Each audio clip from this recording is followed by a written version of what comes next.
It is Sunday morning, and you know what that means. Week 14 in the NFL. Browns, Steelers, too. Can Cleveland sweep the Steelers? They do it. We're going to find out. Also, fantasy football playoffs coming up. This is it. This is the final push to the fantasy football playoffs. We'll get you all ready for that. And, of course, some of the best bets in Parlay Party. Let's get to the show. Turn up your volume. Because you're about to listen to The Sick Podcast with Andy McNamara, the sickest Cleveland Browns podcast. Chubb runs, he's to the 10, 15, he's to the 20, 25, 30, 35, 40, 45, 50. There goes Chubb, he's to the 30, 20, 10, 5, touchdown, Shabba-lubba hub. It's gonna be sick. Hello, everybody. Welcome to the show. It is go time. Week 14.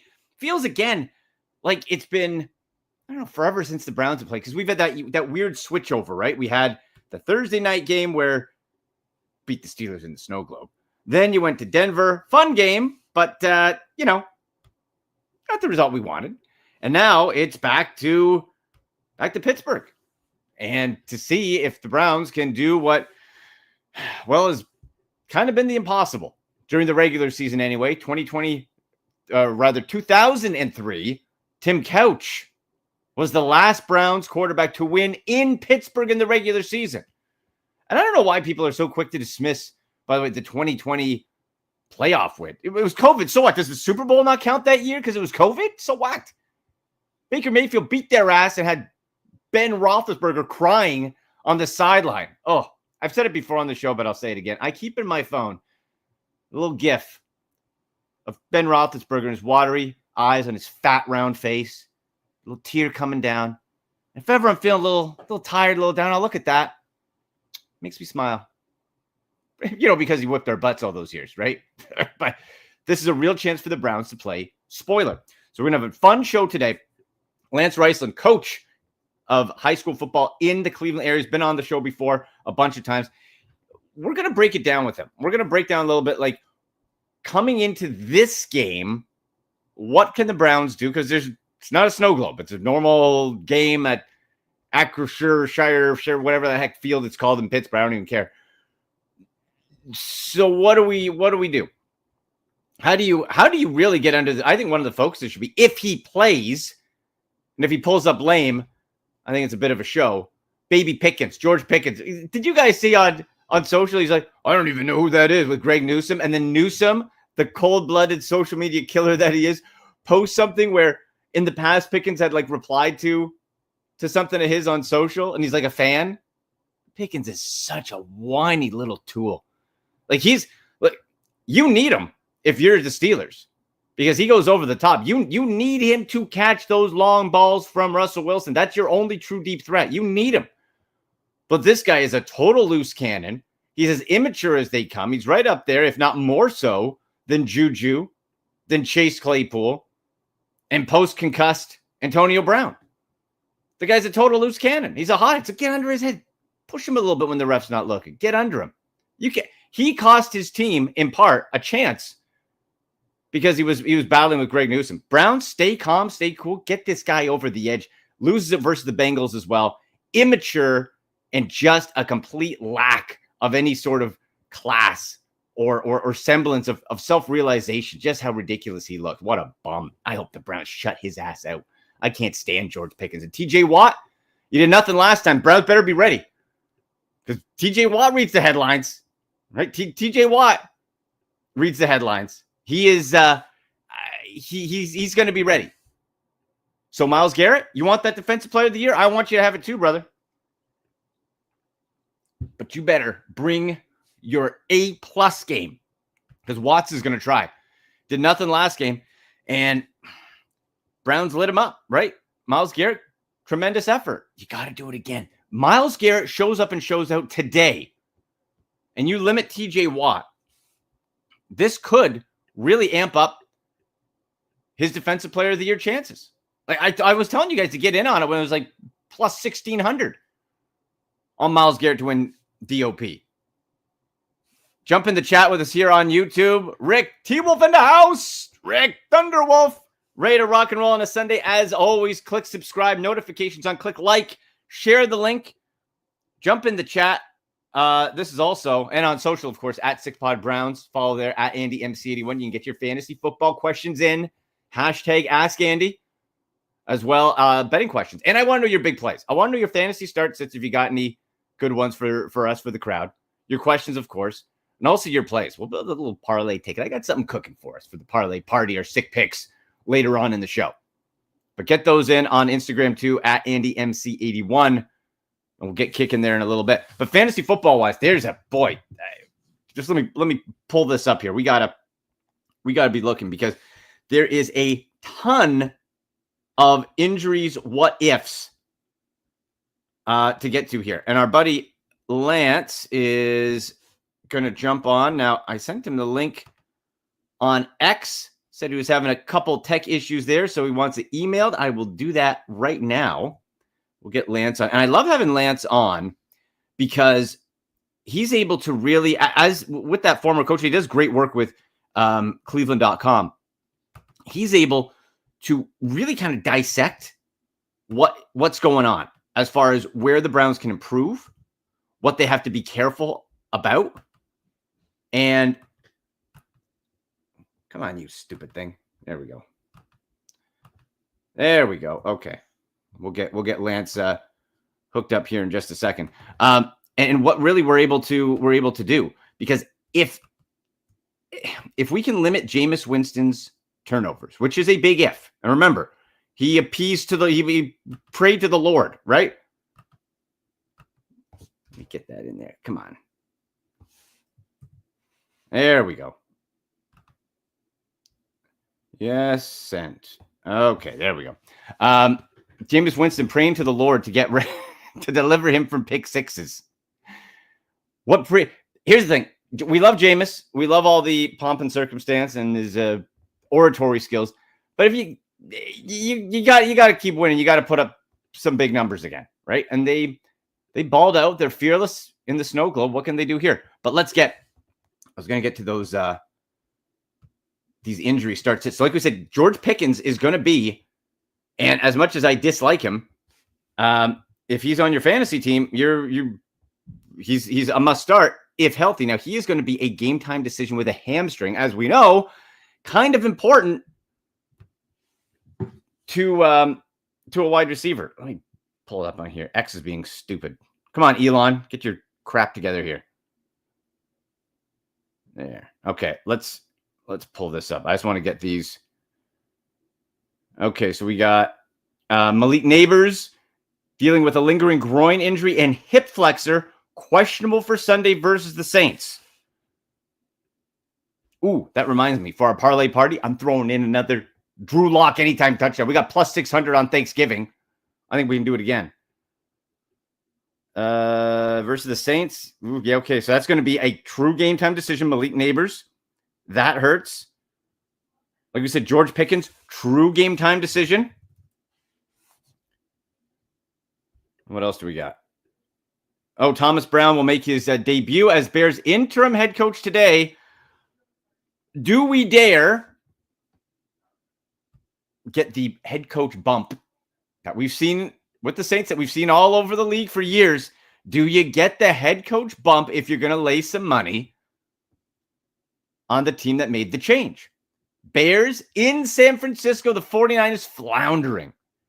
Can Chicago do it? I don't know if I want to put that as part of a big ticket or a standalone when it comes to the Bears. We'll sort that out. But heck, why not? It's not like the 49ers are some world beaters.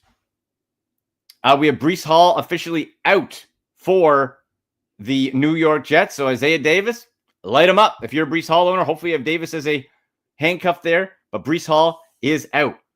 Kenneth Walker, the third running back for the Seahawks, ruled out on Saturday due to ankle and calf injuries. So he should be back next week. But this week, Kenneth Walker out. This could be handcuff day, folks. Okay. This could be handcuff day where we finally get ready. Yeah. Braylon Allen. Yep. Allen too. Yep. You're right. You're right, Rick. We can get Allen in there. This is handcuff day. Get Allen in there. Get Davis. We're looking what? Charbonnet.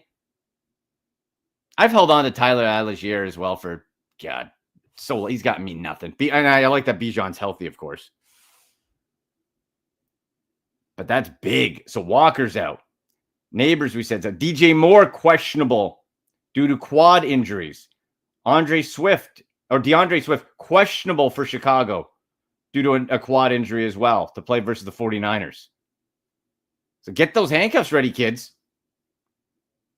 Yeah, Pickens, he's going to test at pregame. Jacoby Myers for the Raiders, questionable ankle injury. Now, Bucky Irving for the Tampa Bay Bucks, taking on the Raiders. He's got a couple injuries, hip and back, but is expected to play, and he's been managing things sort of throughout the last few weeks. So Bucky Irving could play. I think with the Raiders, it's a good chance. Again, if you're in trouble, bye week hell, right? Remember, we have the 6 teams on bye. It's buy them again, part 2. Broncos, Colts, Patriots, Commanders, Ravens, Texans, all sitting this week. So make sure you're checking those lineups extra good. And you get him in there. Micah Parsons. Okay, nothing on him. Oh, Nick Bosa. Hey, another play maybe for interim head coach bump for Chicago. Nick Bosa is out versus the Bears. Boy. Let's see. Kickers, whatever. Just making sure we got everybody. Saints have activated Condre Miller from injured reserve. That's a guy who's just... Remember last year with Condre Miller? He was always kind of hovering. He poked his head in, got injured, kind of came back. Maybe what if? Dante Pettis to the active roster. Yeah, Dallas Goedert officially, and we knew this was coming anyway, but Dallas Goedert on the injured reserve list. So to that already thin tight end group, already a big blow. So not great there. Yeah, we got to keep an eye on all that, Rick says in the comment section. Yeah, we got to listen. This is a day where you want to make sure you are watching these 90-minute before your slate, before the game start for your fantasy team. We got to be keeping razor sharp eyes. So we'll keep you up to date as we go with that. CeeDee Lamb, good news. And Jake Ferguson removed from the injury report. Bad news, it's still Cooper Rush throwing them the ball. So that's not great. But that's good at least because that gives us some clarity. I hate when you have those Monday night games because they're playing on Monday Night Football where it's that kind of what if waiting. So Bengals, Cowboys, looks like we're pretty good to go health-wise on that front. So we'll keep you up to date. We'll keep rolling there.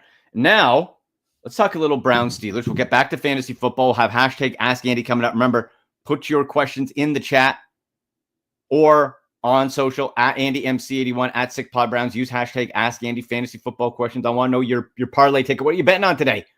We'll build our own ticket and jump in the chat there. Thunderwolf saying no Trent Williams either for the Niners. That's right. That's right, Rick. Sad situation with his fan. Yeah, that's right.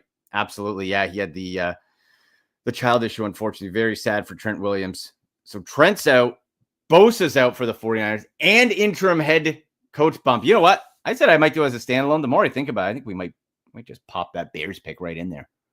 We'll see. You know what? Guy who's been a coach for a long time, Cleveland High School football, and does great work contributing with Cleveland.com and a regular on the show. Friend of program, it's Lance Reisland. Coach, how you doing, sir? I'm doing very well. How are you, Andy? We're doing good, man. We're doing good. It is Squealer Day. We're headed to Pittsburgh, and the Browns, first time they can sweep the Steelers since 1988, and the first win in Pittsburgh since 2003 in the regular season. Baker, of course, beat him in 2020. But Lance, what's your vibe going into this game for the Browns, who really have nothing actually to play for playoff-wise, but this team seems more we've seen a lot of bad Browns football. This team at least seems motivated still. Well, I think it's a credit to Kevin Stefanski and his staff, right? Because one of the things that always happens with teams that are losing is the old adage, has the coach lost the locker room? That's obviously not the case here. The Browns are playing very hard. The Browns are making too many mistakes. They have all year. However, when you play hard, they're prepared. They're making good calls. They're doing good things. They're just making too many mistakes. Yeah. I also think that they've had some issues with guys not playing to their level. And then also, maybe some guys weren't as good as they thought. And that happens as well. I like the fact that they're playing well. Obviously, I believe it's Jameis Winston. I think Jameis Winston without the turnovers, and that's a huge thing. He's a top 10 guy. He's got to protect the football. But Jameis, this is who Jameis is. And Jameis has done he's done this his whole career. He's highly cognitive, so he trusts his arm a lot. What they have to do is they have to run the ball a little bit so they're not making him throw the ball 60 times because he will take those chances. And if you can run the ball on first down and get it to second and manageable and third and manageable, he will make the proper read and throw it to those slants and throw it to those checkdowns when it's second and manageable. But when it's second, third and long or second 10 or third and 10, he wants to stretch the field because he wants to make plays. Yeah. I think the thing you like about the Browns is that, like you said, their effort is there. They're just not finishing.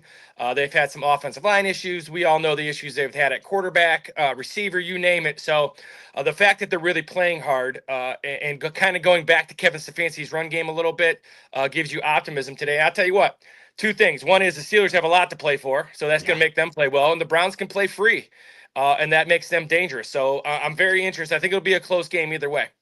I'm totally with you, and we got the line set. Was at 6.5. Let's see if that changed at all. We got still 6.5. That seems high to me. I don't, I hope the Browns can do the rare feat of winning in Pittsburgh, but 6.5. This one is screaming close game to me. Don't you think, Lance? Like just the way that, just like what you laid out. There's motivation, and the Browns can play free. You got the right. Think Myles Garrett's going to be pumped up today? Think Greg Newsome and that want to shut down George Pickens if he plays? Sure. I think it's going to be closer than 6.5. Well, yeah, we'll see what happens. The thing that's kind of understated, in my opinion, is Highsmith coming back. That makes them very dangerous in that odd front because now they got a chip on both sides. However, I think Vetti's done a good job. They've done a nice job up front. And in my opinion, no one does a better job of chipping on defensive ends than Kevin Stefanski. They create great angles. They really help their offensive linemen when they're chipping. So this game screams just because it's a rivalry. You hear that adage all the time, right? Cliche throughout the records. Well, it's really true with this game, right? These guys play hard. If you go back, obviously when the Browns weren't good, it wasn't close. However, Browns still have a lot of talent on this team, and when you have talent and you play free, you can make some plays. So I'm with you. I see this being a close game. Browns got to pass protect. Obviously, Jameis Winston's got to protect the football. But yes, I see it being a close game. If I would give the advantage, it'd be a little bit to the Steelers simply because they're at home and Browns haven't had a lot of success there. Right. And let's talk a little bit about that run game with the offensive line. And we've seen Nick Chubb look more so first quarter, fourth quarter. That's kind of been the strategy. Keep him a little fresh. He's not back to 100%. And I still think that you give him a full healthy offseason, he can do what he did back in Georgia. Mind you, a few years and miles on the tires there for him, where he came back from the injury, was okay, full offseason, came back and really popped.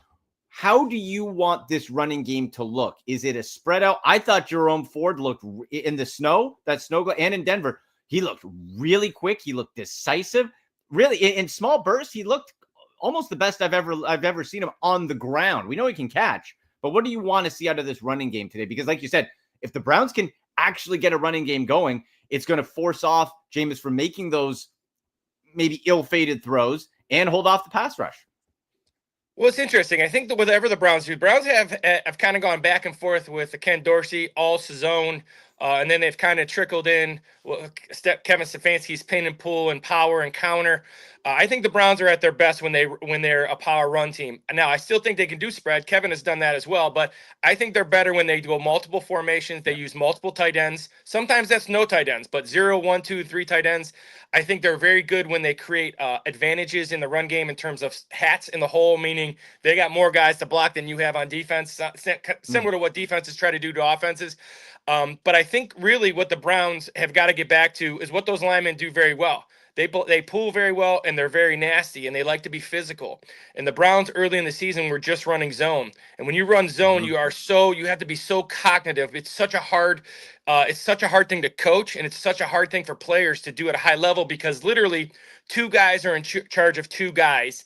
And wherever those two guys goes, everybody's got to make the adjustment. Now, when a gap scheme, you're just coming down like with your hair on fire, getting on double teams and knocking people around. So I think they can, it's not a matter of Dorsey's run game or Stefanski's run game. It's just committed to something.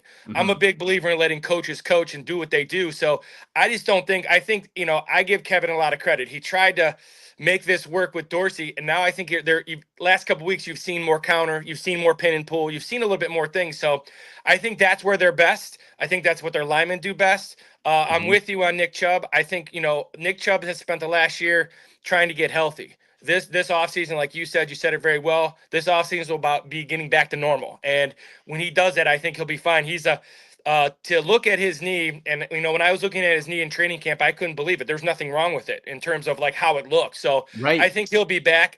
Everybody says there's a lot of talk that he's not going to be what he's going to be. I'm not really sure about that. Maybe, but I want to see him with a full offseason because I still think he's going to be very successful for the Browns.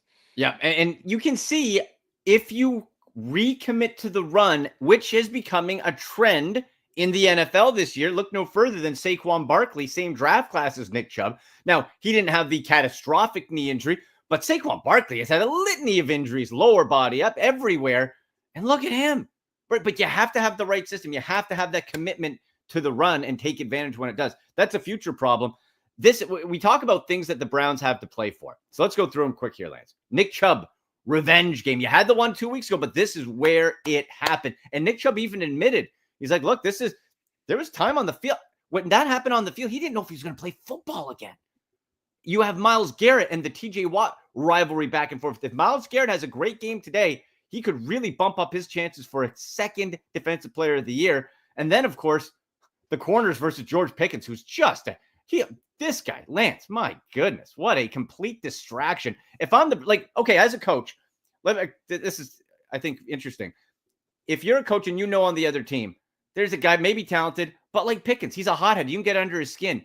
Is there ways you can sort of coach that up a little bit? Like you're not going to do anything to get a penalty, but maybe you give him a little shove, just try to knock him off his game. Is that anything you are aware of or try to make your players aware of if that situation presents itself?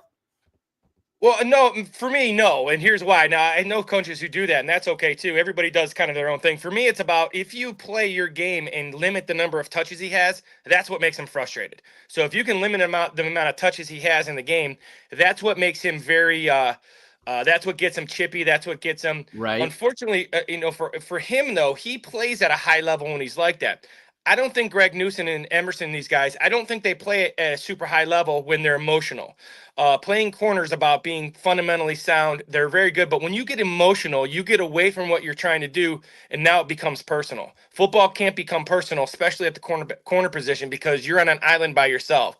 So for me, it would be like, if we want to frustrate this guy, let's just play really good defense on him. For me, I would never have Newsom and Emerson on him, because I don't think any of their other receivers can really hurt us, because I think Newsom and Emerson are better. I would put Ward on. Ward has been so good. He is so sticky. So for me, I would say, I know, Coach Schwartz doesn't really like to do that, but I would follow Pickens with Ward, because Ward will limit the amount of catches he has. Ward's, he doesn't get that. And I don't say this lightly, but I think Ward's a top 4 guy in the as a corner. So definitely. I would just have Ward follow him. That'll keep the distractions away. You don't want anything else besides playing football. And at any level of football, high school, college, or pro, when you get too emotional, right, you're too amped up, you make mistakes. So just limit the amount of catches he had. He'll get frustrated. I think that's a terrific point. You can let that play itself out, right? Yeah. Why take a chance of being caught for a penalty or something where, look, just try shutting him down, take him away, do that. And I'm totally with you. I don't think, and now the tight ends are coming on a little bit. Freiermuth's being used a little bit more. You have to watch out. Jalen Warren's, that guy's underrated in that backfield. Oh my, I like him a lot. But you do that, and then Pickens can just self-destruct on his own, right? And let Mike Tomlin have to babysit him on the sideline. I'm totally with you. That makes a ton of sense there. And Nick Chubb down by the goal line, just like the first game back. I was at that game, that Bengals game, his first game back. If it gets within the 5, the Browns are going to feed him to try to get Nick Chubb a touchdown in that building, right? Well, yeah, absolutely. You know, when he's there, even as he's coming back, he's still a really heavy runner. So, it's funny. I don't think, as a coach, I don't really think Nick Chubb, Kevin Stefanski's not looking at this as a game that Nick Chubb needs to get his revenge. And what they're looking at is Nick Chubb, like you said, is still not 100%.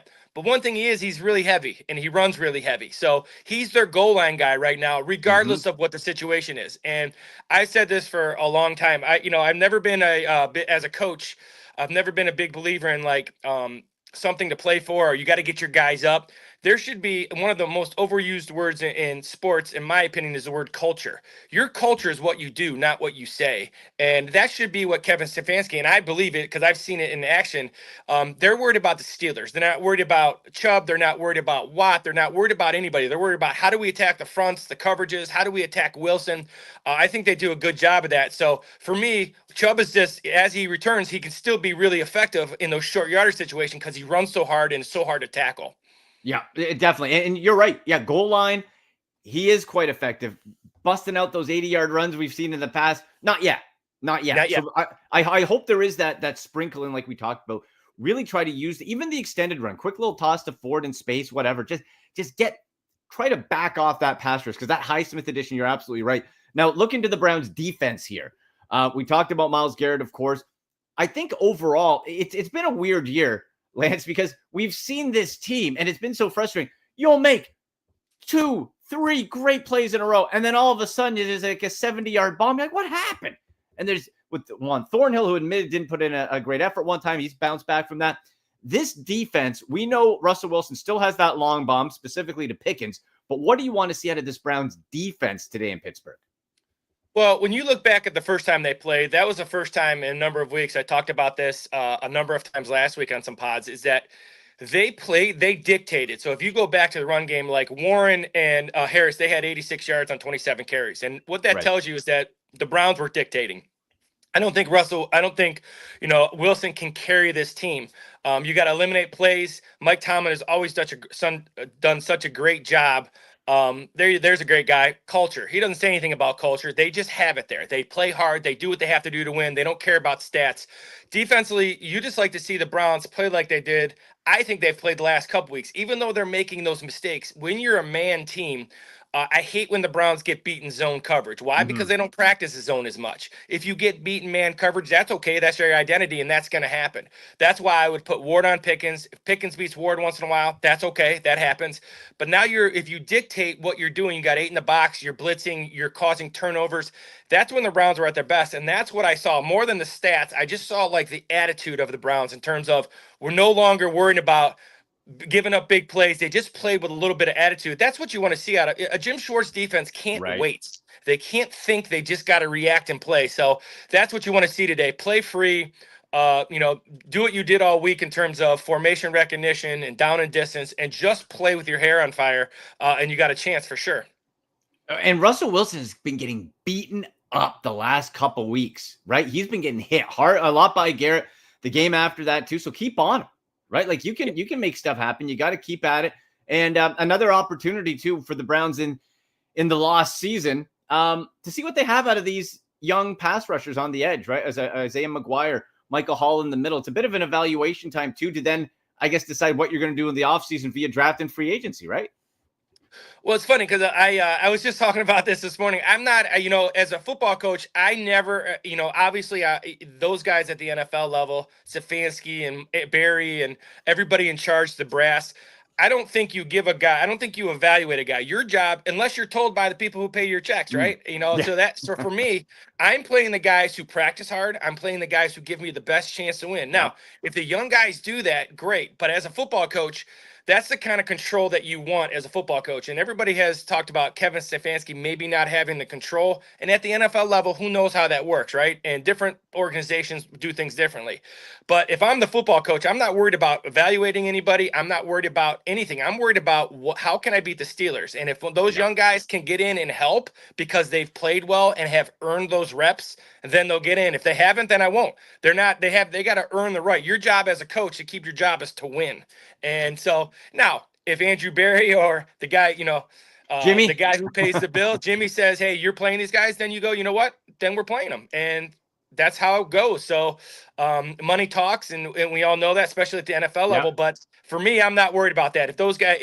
For me as a coach, if those young guys are playing, McGuire and all these guys who have really good talent, if they're playing, it's because they earned it during the week, not because you want to evaluate them. But everybody's different on that for sure.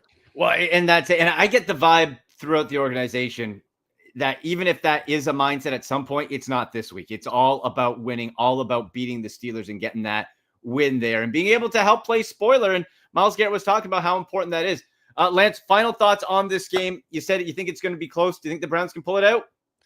I do, and it all comes down really simple. It comes down to if Jameis protects the football, I think they can. I truthfully, I picked the Steelers, but really, really close. And the reason why is just because the inability to protect the football on offense, and because it's there. And the Browns have not had a lot of success there. Would I be surprised? No, this is not like a game you go like where the Ravens game and you thought there was no chance. There's a real chance because of what Steelers do. Steelers aren't talent-wise. They believe they can win. If the Browns do, they'll have a really good shot. James got to protect the football, end every drive with a kick, and they got a good chance to win this game. One thing with Jameis, we know every play could be eventful. That's absolutely right. I steal from Dan Labby, a guy I work with here at Cleveland.com. The full Jameis experience is what you get each and every week. Everything that happens is not shocking from Jameis. No, we've seen a lot of boring, bad Brown seasons. At least this is a bit entertaining now. We're having some fun with it. We'll see what happens in Pittsburgh. Lance, tell people where they can find your great work, and we'll have you on again in the offseason to help kind of reevaluate things as the Browns move forward. But where can people find you? Real simple. I'm just at Lance Reisland, both on Instagram and X.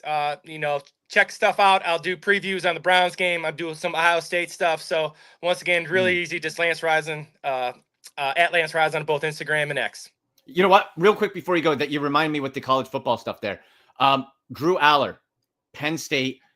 I saw your post on X earlier, and then I was watching a few highlights, and I watched a little bit the Penn State game versus Ohio State. That Penn State game plan was terrible, so you didn't get to see him being showcased. Drew Aller's a guy, I don't know where he's projected to go, probably in the first round or whatever, but that's somebody I feel, if you let Stefanski run his damn offense the way he can do, big guy, athletic, seems to have the arm power. If you can have a way where you have a veteran not named Deshaun start in front of him for a few games, is that somebody that you think can do well potentially in the Stefanski offense? Well, yesterday he was as good as I've seen him. I have not seen him up to this point more scheme than him. Those chunk throws, those NFL chunk throws from 15 to 25. You saw a lot of those yesterday. I had an opportunity to see Drew Aller in high school a bunch. Oh. And so I saw him against St. Ed's. I saw him. He had a great run against Ed's and Ignatius, who obviously are great programs here in Cleveland. He was outstanding. So you're right. He's big. He's strong. He can run. He can move his feet.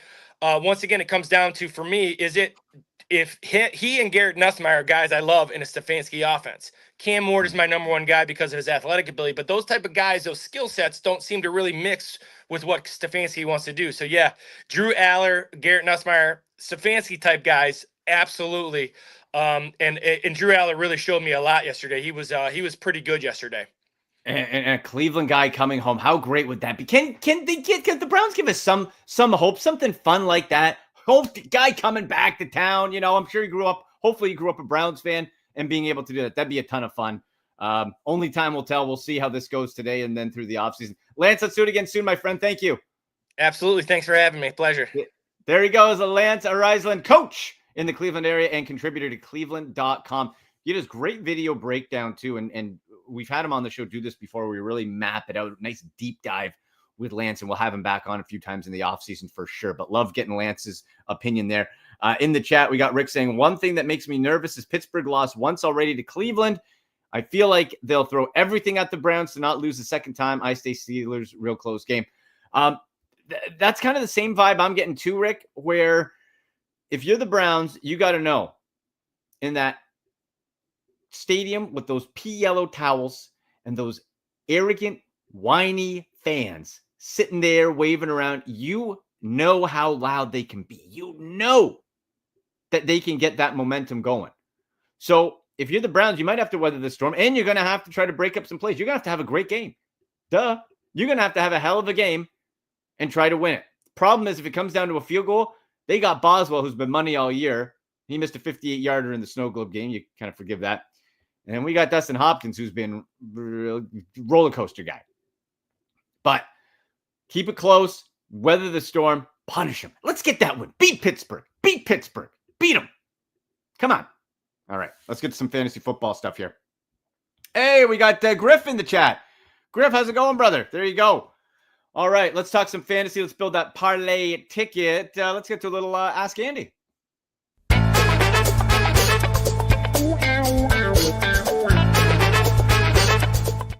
All right, let's pull up. We go to X, I believe. Let's see what we got here. From at Poochie to 2001. I have Cup, Adams, Waddle at wide receiver, and I have Warren in the flex. Judy is on my bench. Do I slot him in anywhere? Tua is at QB, so the stack is too tempting to take Waddle out. Am I wrong? I'm versus first place if I win, second with a bye. Hashtag Ask Andy. That's a lot on the line there. Okay, so we look at this. Now, Jerry Jeudy, and I know off that big Denver game, there's going to be a lot of hype around Jerry Jeudy, and I think we've seen with quarterback play, this guy can be a number one. He can. At least a high-end number two. Now, do we expect that type of huge game that we saw versus Denver? No, but can he be good in a bye-mageddon 6 weeks late? Yeah, I would try to work him in. But let's look. Devontae Adams, oh boy. What are the Jets going to be doing, right? Adams is the number one. Waddle with Tua, they've been a nice combo. I like Warren in it. You know what? I would take Jalen Warren out because really he is still the number two to Harris, at least a time split, right? So we've seen probably best days out of Warren. You're getting 11 to 15. Do I think Jeudy can have that with a higher ceiling? Yes. So I take Warren out. Let's put Jerry Jeudy in. What do you guys think in the chat there? You can let me know too. We got a question from Griff here. Let's pop that up. So fantasy football, I have Ertz and Henry on bye. That's right. Should I go with Pitts? Oh my gosh. Oh, Griff. What a mess, eh? Calcaterra. And by the way, Kyle Pitts, I got him on 3 teams. I thought with Kirk Cousins, like many others, this would be the year for him. I just want to pull up real quick Kyle Pitts' stats so we can be miserable together here, okay? Because I don't blame the athlete. I compared him to the young David Njoku where all the talent was there in the rise, but just didn't get the opportunity. And he had a nice run weeks 5 through 8, really good. But 4 straight single-digit games, 0 points last week. 0. Now, Kirk Cousins threw like 5 interceptions, so you can't blame him on that.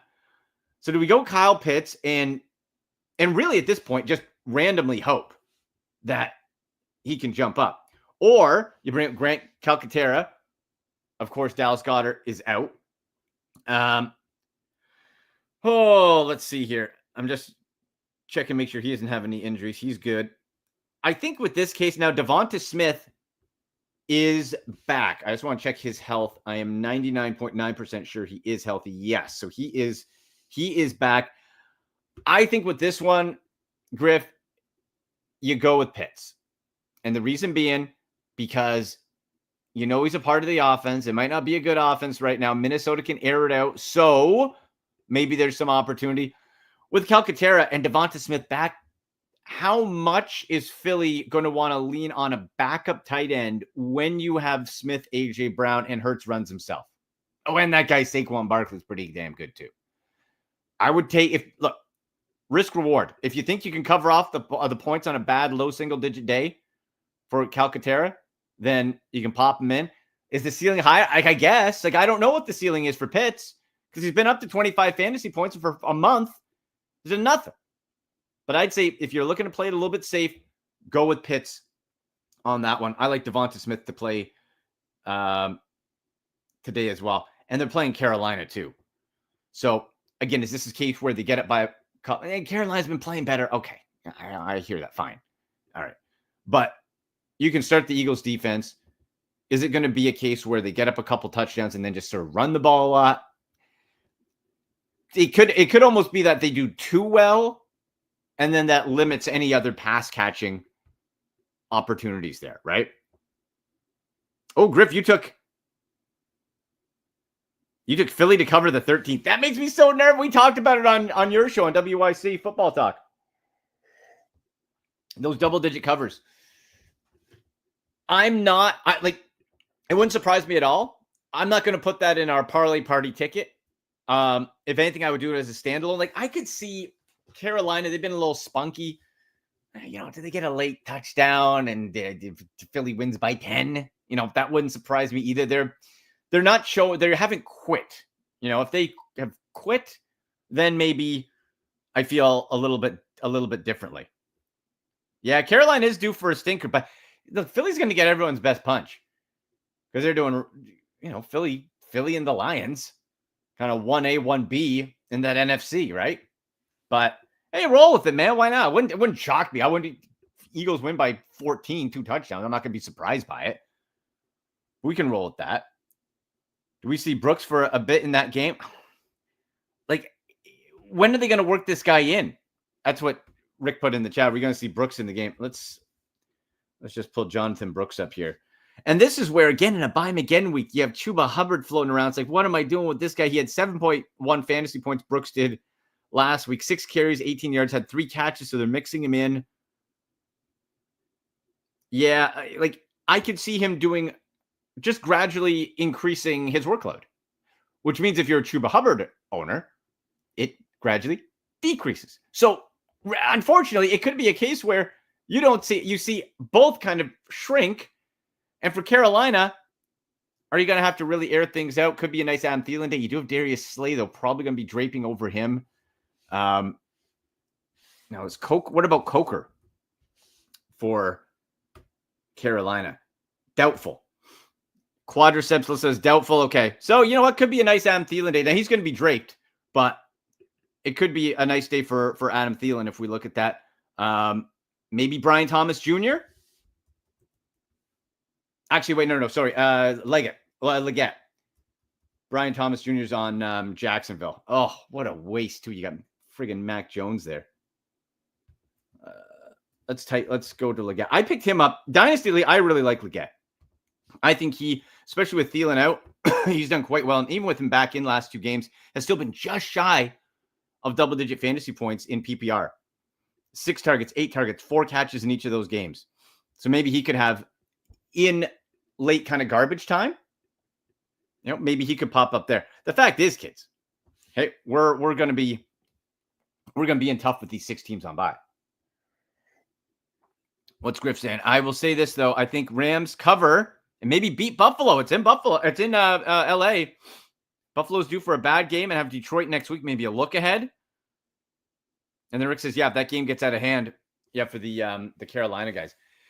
That Rams game spooks me a bit. And the line kind of tells us that, doesn't it? Bills 3.5-point favorites. Like, again, Buffalo's hot, but could this be a look ahead? Rams still have some weapons, still playing for something. It's a little tough. All right, you want to build this ticket, guys? I think we should do it. I think we should get to some sick picks. Let's go. It's time for Sick Picks.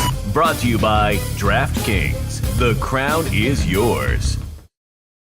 That's right. And you know what? We'll do it at the same time.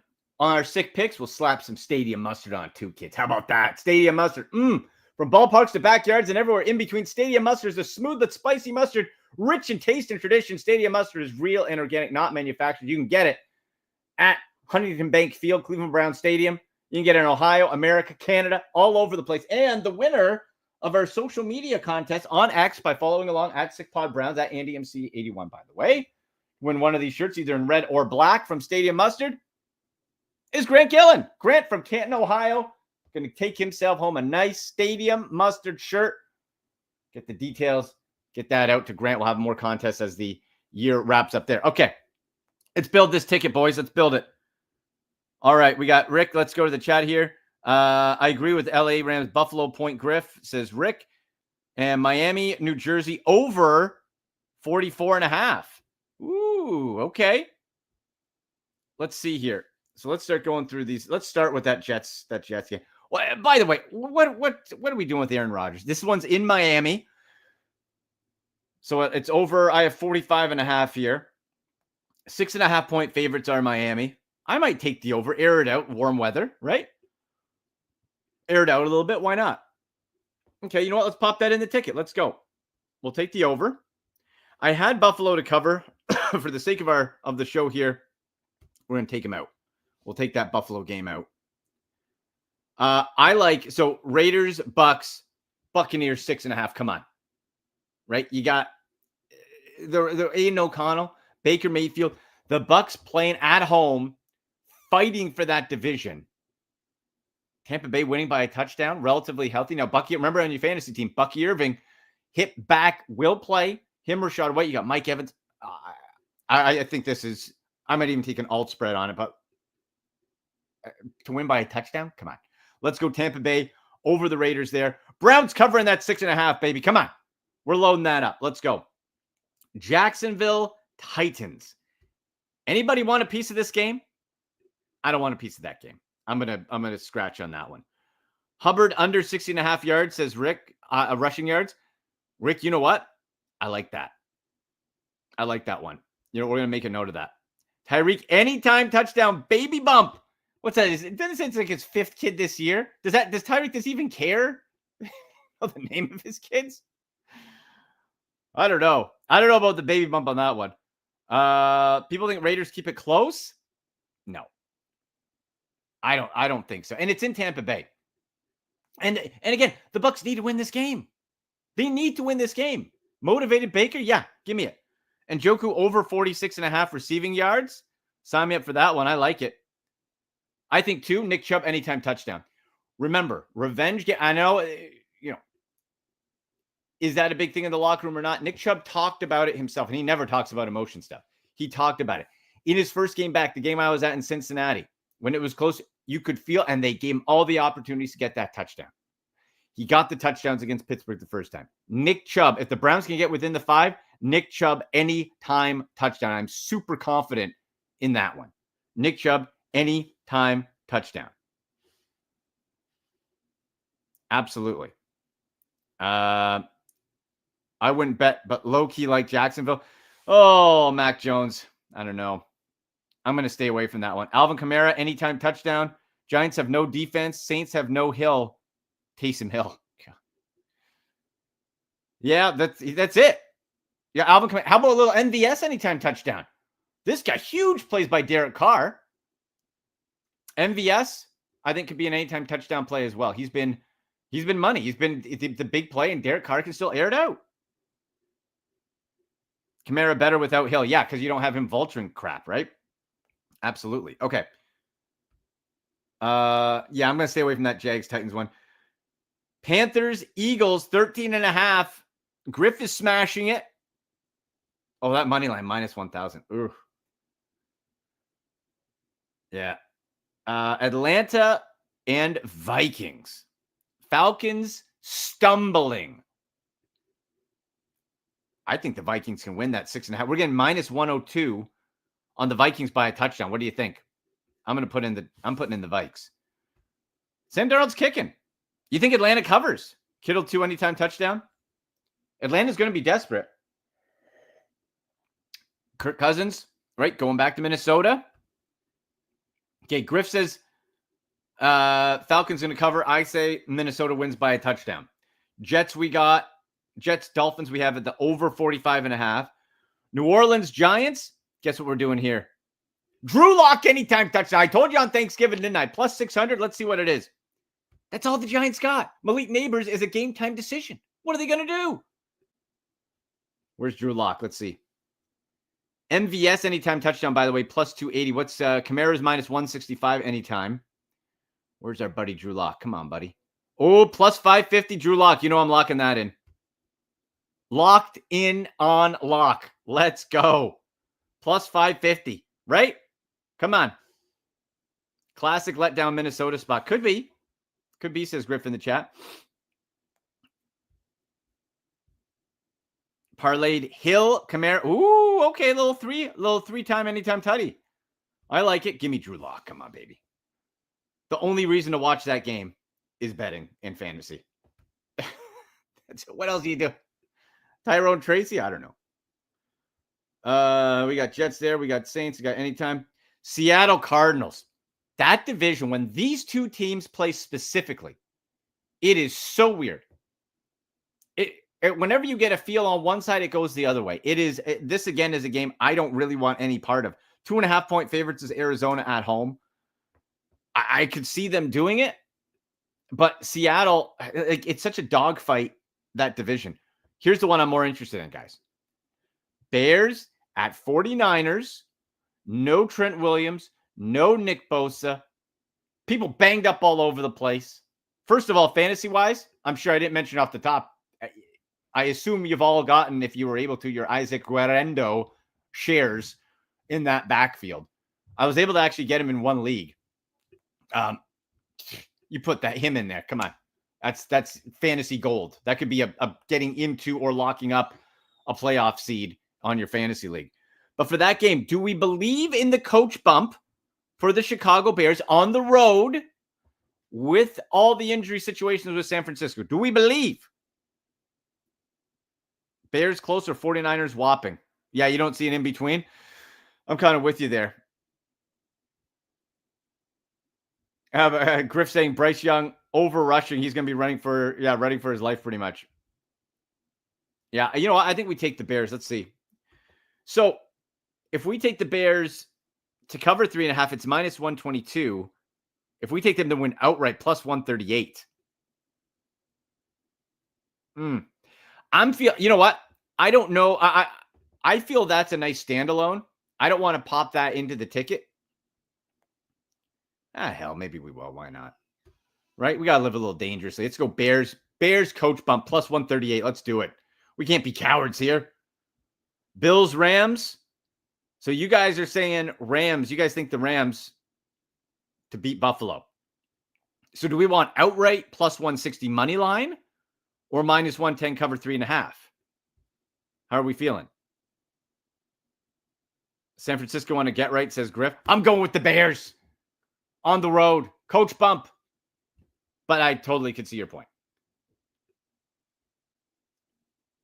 Take the cover to be safe, yeah. For Buffalo or for the Bills Rams game. Yeah, I'm kind of with you. So we'll take Rams to cover the 3.5. Chargers, Chiefs, 3.5. And I've seen as high as 4, depending on the sportsbook. Chargers on the road at the Chiefs. I love at minus 104 the Chargers to cover this. Why? Last 3 wins for the Chiefs have all been 3 points or less against lesser teams than the Chargers. Now, they don't have J.K. Dobbins, but I think with the Gus Edwards, Vidal, Haskins combo in the backfield, they can mix and match. McConkey is banged up, but is expected to play. They can hang. And remember, in between those 3 losses, they lost to Buffalo too. I think the Chiefs probably win this game, but to give me that extra half point to keep it within a field goal, I love that. I think the Chargers cover that for sure. I'm absolutely loving that game. That's it. Right? Casey hasn't covered since week 7. That's what I'm saying. Bolt up, baby. I like the Chargers for next year too, man. If they have a good offseason, draft and free agency, watch out. Okay. And we're going to finish off with the Monday Nighter. The Cincinnati Bengals, the Dallas Cowboys. CeeDee Lamb is healthy. Jake Ferguson is healthy for the Cowboys. 5.5-point favorites for the Bengals. Dallas at home. I don't think they can hang with Cincy's offense. 5.5. Give me the Bengals. You guys like that? 5.5? I don't know. Over under, because I don't know if Cooper Rush can keep up. So I'm not too sure about that. Yeah, Barton the Bay. So where can we see that in Canada? Griff, do you know? It's like ESPN, Disney. How does that work? Because I've seen the commercials for it. Do they is it like a separate show and they just have like a fake game? Or is it like AI and the characters are the Simpsons and they're actually playing along with the real game? Oh, TSM Plus. That's where my Toronto Rock lacrosse game aired last night. I've been all over the place, guys. I've been doing horse racing, lacrosse, NLL last night. We had a great game out on TSM Plus and ESPN Plus. And then keep an eye today at my Railbirds at Andy MC81 for halftime horse picks. I'll give you a horse race pick to bet during halftime and an NFL pick as well. That'll be interesting. Okay, I'm going to say Bengals cover that 5.5. Minus 110. We like that, guys? We going with the Bengals? Playing the game, and interesting. Okay. I'm interested. I think they've done stuff like that before, but I haven't seen it. I want to see that. Okay. So Monday Night Football. Hey, it makes it more interesting than watching two teams that are going to miss the playoffs. Have that going. All right. So we're going to say Bengals the 5.5. 9-leg parlay, kids. Okay. And then you can, that's what I have down. I think I'll mix in separate a couple of those anytime touchdown ones, but let's go through. I have Bucks 6.5. Browns cover 6.5. Chargers 3.5 points. Over 45.5. Jets Dolphins. Minnesota 6.5. Drew Lock anytime touchdown. Oh, I took away the Lock one. I poked it. Hold on. Let me get that back up there. Where's Lock? Because I want to get, that's the, in that game with the Kamara. You know what? Let's throw in Kamara too now that I'm back here. We'll pop in Kamara minus 165. And this will make it a 10-legger.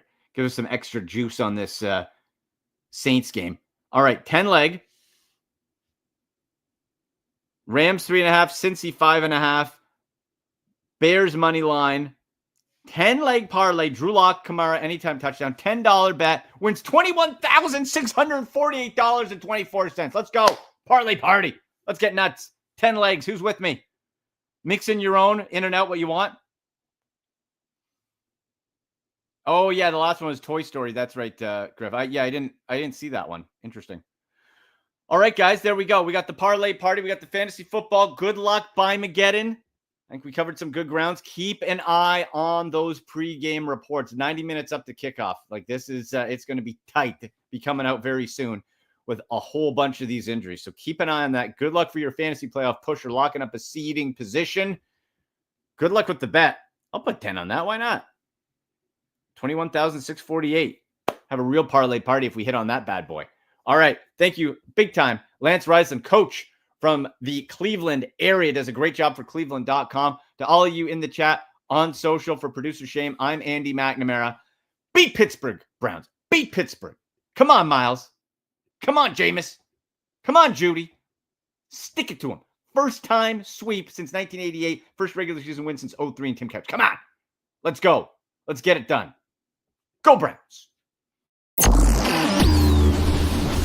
And that's a wrap. Hope you don't miss us too much until next time. Follow the Sick Podcast with Andy McNamara on YouTube, Instagram, Facebook, Google Play, and Apple Podcasts.